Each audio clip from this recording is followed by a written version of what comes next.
quais dispositivos podem ser conectados ou beneficiados, né, por saídas PWM.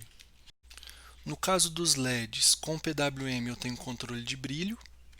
No caso dos LEDs RGB, controlando a intensidade de cada um dos componentes, eu consigo, por software, definir a cor resultante, né?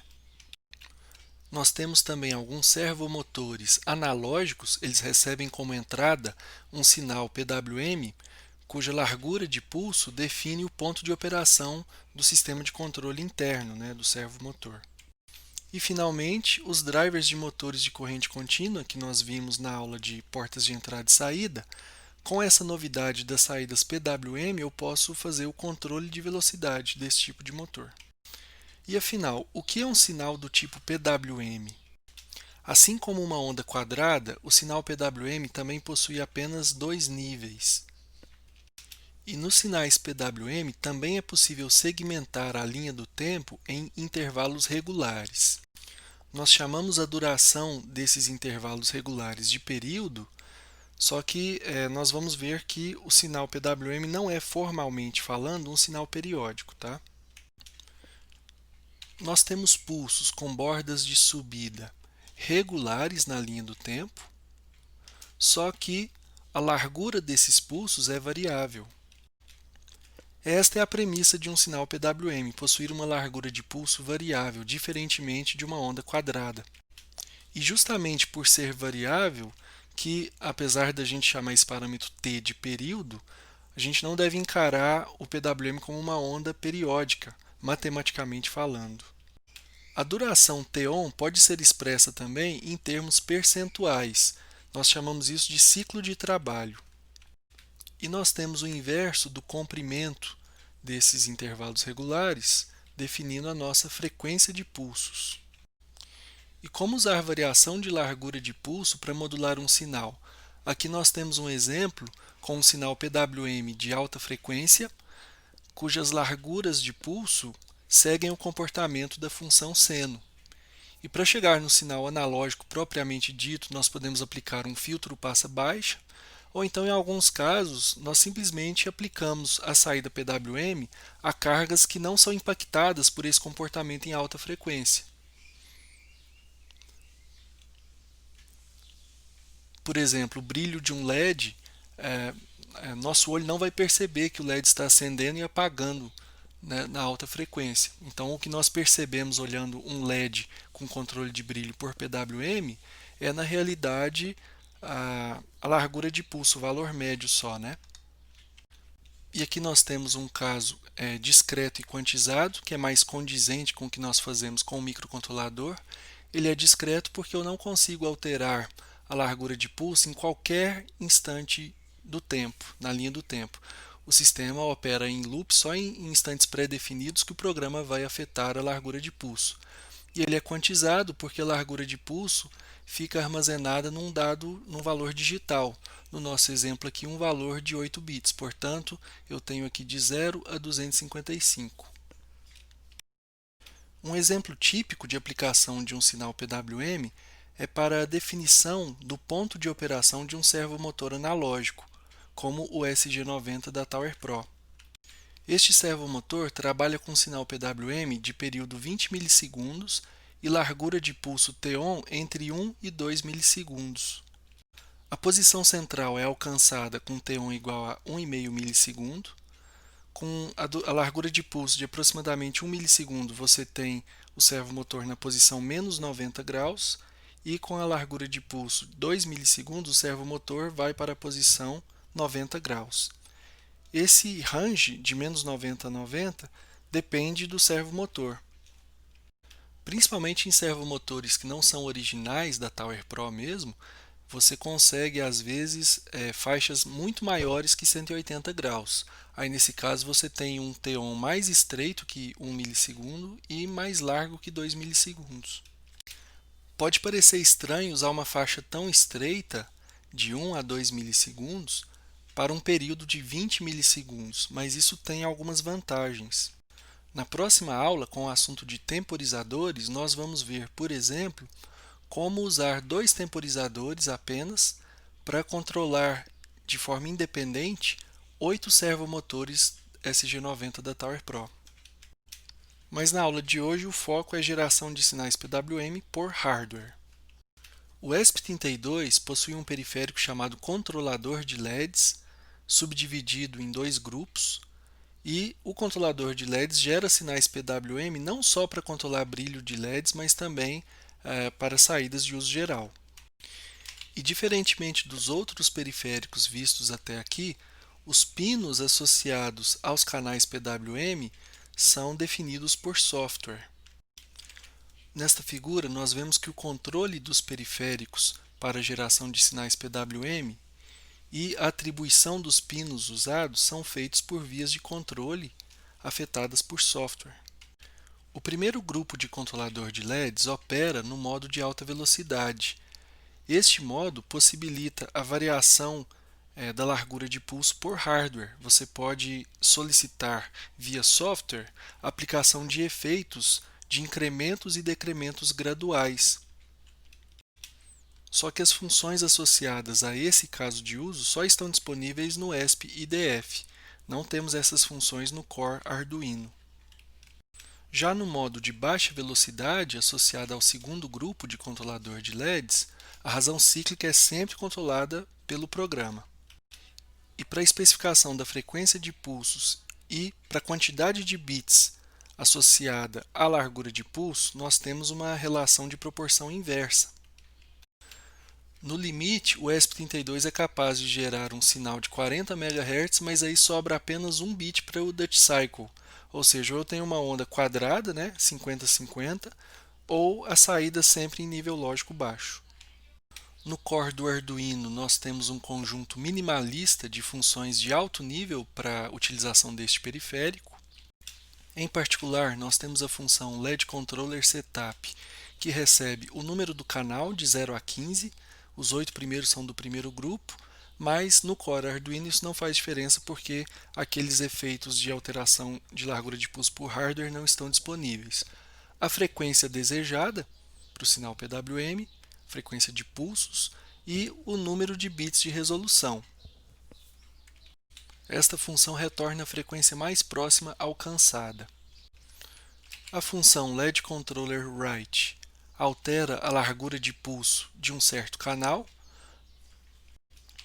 Temos também a função Write Tone, que gera uma onda quadrada em certo canal PWM com uma certa frequência.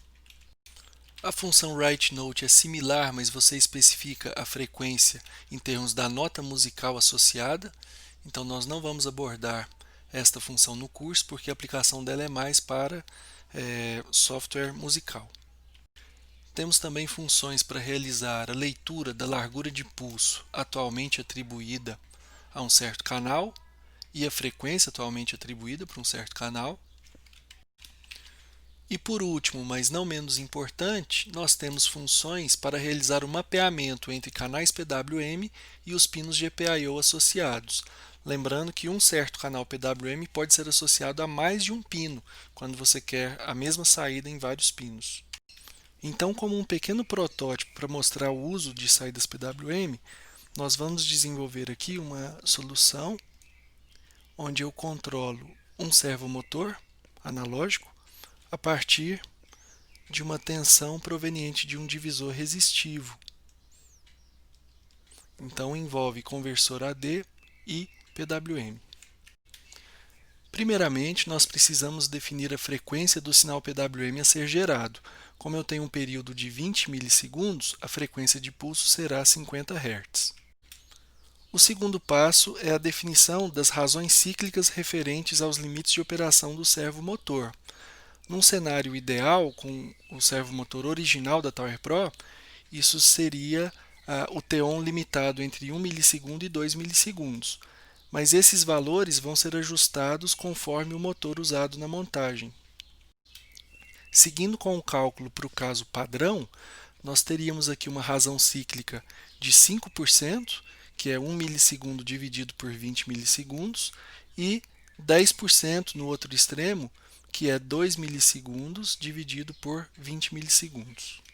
E então nós podemos calcular esses limites em termos dos valores digitais a serem usados nas funções do ESP32. Por uma questão de formalismo matemático, o limite inferior será arredondado para cima, o limite superior será arredondado para baixo, e aqui nós temos também a posição central, atingida com a razão cíclica de 7,5%, nela nós arredondamos para o inteiro mais próximo. E configurando a resolução do sinal PWM de saída para 16 bits, eu tenho um valor de 0 a 65.535.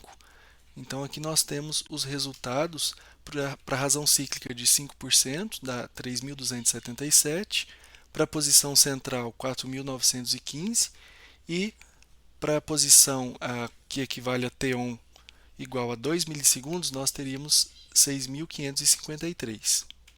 Finalmente, considerando ainda esse cenário ideal, onde uma largura de pulso de 1 milissegundo corresponderia ao ângulo de menos 90 graus e uma largura de pulso de 2 milissegundos corresponderia ao ângulo de mais 90 graus, para uma resolução de 16 bits, nós poderíamos então definir uma função que realiza o mapeamento do ângulo para o valor digital associado, né?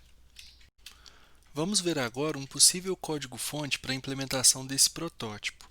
Primeiro, nós temos um conjunto de diretivas define para diversas configurações, tanto do PWM como do conversor AD. Dos 16 canais possíveis para o controlador de LED, nós escolhemos o canal 8, que é o nono canal, é o primeiro canal do segundo grupo, e nós escolhemos para a saída PWM o pino 12. Lembrando que no ESP32 os canais não têm pinagem fixa, existe um mapeador. Você pode inclusive mapear o mesmo canal PWM para mais de um pino GPIO. Em seguida, nós temos as larguras de pulso mínima e máxima para o servomotor usado na montagem. Esses valores são obtidos experimentalmente. Então, reparem que, com relação às especificações originais do SG90, este servomotor, que provavelmente não é original, né, ele está bem longe daquela realidade de T1 entre 1 e 2 milissegundos para ter o alcance dos 180 graus. Com relação ao conversor AD, nós vamos usar o pino 39, é o pino VN da placa de desenvolvimento, o GPIO 39, e nós vamos saturar o potenciômetro entre 500 e 3.500. Então, originalmente, a faixa possível para os resultados é aquela de 0 a 4.095. Mas como nem sempre a gente consegue chegar na tensão de 3,3 volts e nem sempre o divisor resistivo trabalha bem nesses extremos, nós estamos trabalhando aqui com uma saturação. Então, nós temos, na realidade, uma faixa de 3.000 valores úteis. E, finalmente, nós precisamos atribuir larguras de pulso para os resultados das conversões AD.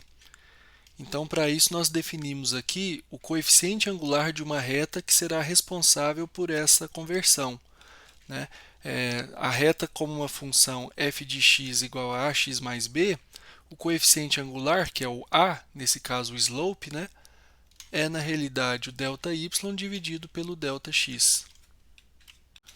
Com relação à configuração dos periféricos e inicialização do sistema, aqui na função setup, primeiramente nós configuramos o canal 8 do controlador de LEDs para uma frequência de 50 Hz e uma resolução de 16 bits para largura de pulso.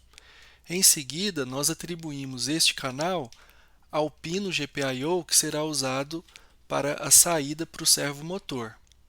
E por fim, apenas por uma questão de organização, nós definimos o estado inicial da largura de pulso com o valor referente à posição central do servomotor. E na tarefa periódica do sistema, né, na função loop, nós temos inicialmente a leitura do valor analógico referente ao potenciômetro. Em seguida, nós limitamos esse valor lido, que é um valor de 12 bits, portanto ele está entre 0 e 4.095. Usando a função constrain, nós limitamos esse valor de acordo com aquelas constantes definidas por meio das diretivas define, né? potmin e potmax. No nosso exemplo, o valor desta variável vai ficar confinado entre 500 e 3.500. Nós subtraímos 500 unidades e então Neste momento, o valor da variável está entre 0 e 3.000, já descartando devidamente os extremos por causa daqueles problemas que a gente comentou, né? De posse desse valor, nós calculamos a largura de pulso, que deve ser aplicada ao servomotor, usando aquela expressão AX mais B, né? Onde, na realidade, aqui nós temos o coeficiente angular A, esse seria o valor de x, e aqui o coeficiente linear, ou seja, quando essa variável pot estiver em zero, e depois de subtrair 500 unidades, isso pode acontecer, né, pessoal? O valor zero para a variável pot deve resultar no valor mínimo de largura de pulso, que não é zero. Então, aqui é o nosso AX mais B que nós comentamos no slide anterior. E, por fim, nós atualizamos o canal PWM do servomotor com esta nova largura de pulso recém-calculada.